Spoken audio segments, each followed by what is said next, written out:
എന്തെല്ലാം ചെയ്താലൊന്നും മദ്യപിക്കാം. ആലപ്പുഴ മാമൂട്ടിൽ നിന്നുള്ള ഈ ദൃശ്യങ്ങൾ കണ്ടു നോക്കൂ.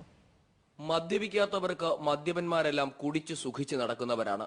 പക്ഷേ ഇവരുടെ കഥ കണ്ടു കഴിയുമ്പോൾ ചിലർക്കെങ്കിലും മനസ്സിലാകും ഒന്ന് മദ്യപിക്കാനുള്ള ബുദ്ധിമുട്ട്. സംഗതി ഇങ്ങനെ: അടച്ചുപൂട്ടിയ മാമൂട്ടിലെ വിദേശ മദ്യഷാപ്പിൽ നിന്നും മദ്യം തിരികെ എടുക്കാൻ എത്തിയതായിരുന്നു ഉദ്യോഗസ്ഥർ. പക്ഷേ അപ്രതീക്ഷിതമായി അവർക്ക് ചില സമരഭടന്മാരെ നേരിടേണ്ടി വന്നു. ഷാപ്പ് തുറന്നു പ്രവർത്തിക്കുകയാണെന്ന് വിചാരിച്ച് നാട്ടിലുള്ള സകല മദ്യപന്മാരും ഓടിക്കൂടി. രാവിലെ തന്നെ ഒന്ന് മിനുങ്ങാൻ എത്തിയപ്പോഴാണ് ആ കൊടും ചതിയുടെ കഥ അവരറിയുന്നത്. പിന്നെ ഒട്ടും അമാന്തിച്ചില്ല. മദ്യം കയറ്റാനെത്തിയ ലോറിക്ക് മുന്നിൽ കിടന്ന് ആത്മഹത്യാ ഭീഷണി മുഴക്കി. കൂട്ടത്തിൽ ലാലിച്ചനും പുഷ്കരനും അസംഘടിത മേഖലയിലെ വർഗബോധമുള്ള നേതാക്കന്മാരായി മാറി.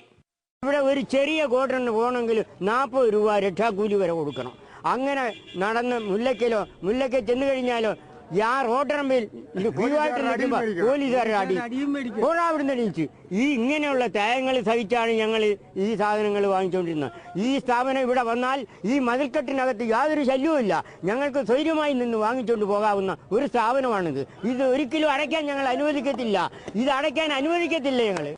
ഒടുവിൽ ബിവറേജ് കോർപ്പറേഷൻ MD ഉൾപ്പെടെയുള്ളവർ പ്രശ്നത്തിൽ ഇടപെട്ടു. തൽക്കാലം വിൽപ്പനശാല അവിടെ നിന്നും മാറ്റേണ്ടതില്ലെന്ന തീരുമാനവുമായി. കുടിച്ചു ജീവിക്കാൻ വേണ്ടി മരിക്കാൻ വരെ തയ്യാറായ നേതാക്കന്മാരുടെ സമരം സോഡ നൽകിയാണ് അണികൾ അവസാനിപ്പിച്ചത്. കുടിയന്മാരുടെ കണ്ണീര് കാണാൻ ആരുമില്ലെന്ന പരാതി ഇനി ആർക്കും വേണ്ട.